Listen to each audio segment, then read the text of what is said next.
रामगढ़ पहाड़ों के बीच बसा एक ऐसा कस्बा जहाँ की सुबह सूरज की रोशनी से नहीं बल्कि गरम तेल और मसालों की खुशबू से होती थी। यहाँ की सबसे मशहूर चीज थी कचौड़ी। दो दुकानें थी। एक थी माधव और उसकी पत्नी सुमित्रा की छोटी सी दुकान। माधव के हाथों में जादू था। उसकी खस्ता कचौड़ी और तीखी आलू की सब्जी जो भी खाता उंगलियां चाटता रह जाता।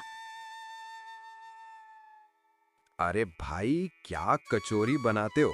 तुम्हारी कचौरी खाते खाते किसी दिन उंगलियां भी साथ में चबा जाऊंगा।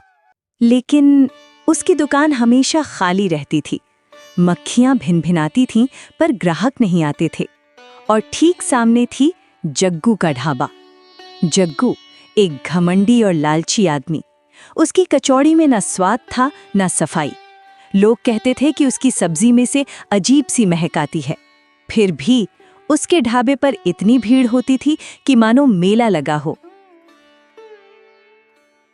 अरे यार सुरेश, सच बताऊं, मन तो करता है कि माधव काका की कचौड़ी खाऊं। जग्गू की कचौड़ी खाते ही पेट में जलन होने लगती है। सही कह रहा है भाई, पर पता नहीं क्यों जैसे ही जग्गू के ढाबे की खुशबू नाक में जाती है, पैर अपने आप मुड़ जाते हैं। ऐसा लगता है कोई रस्सी से खींच रहा हो। चाहकर भी माधव की दुकान पर कदम नहीं रुकते। माधव अपनी खाली दुकान पर बैठा ये सब सुन रहा था। उसकी आंखों में आंसू थे। ईश्वर, ये कैसा न्याय है। मैं इतनी मेहनत करता हूँ, शुद्ध मसाले डालता हूँ, फिर भी भूखा मर रहा हूँ। और वो जग्गू लोगों को कचरा खिलाकर भी नोट छाप रहा है। क्या उसने गांव वालों पर कोई काला जादू कर दिया है?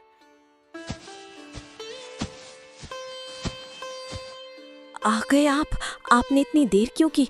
आपको पता है ना कि आज अमावस की रात है। आज ढाबे पर थोड़ा ज्यादा काम था, इसलिए देर हो गई। भूलने की क्या गुंजाइश है?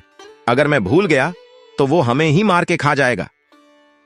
बट हर बार उसे 7 किलो बकरे का मांस है क्यों? चुप कर, ज्यादा सवाल मत पूछ। उसी शैतान की वजह से आज हम राजा हैं। 7 तारीख को मैंने उसे शमशान से जगाया था, इसलिए उसे 7 का आंकड़ा पसंद है। अगर उसे उसका खाना नहीं मिला तो वो गांव वालों का दिमाग काबू में करना छोड़ देगा।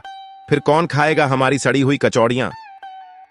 फिर जग्गू 7 किलो बकरे का मांस लेकर एक गुफा के अंदर जाता है, उसे दानव को खिलाने। अगली सुबह रामगढ़ में एक लग्जरी कार आकर रुकी। उसमें से 2 फूड ब्लॉगर्स उतरे, आर्यन और रिया।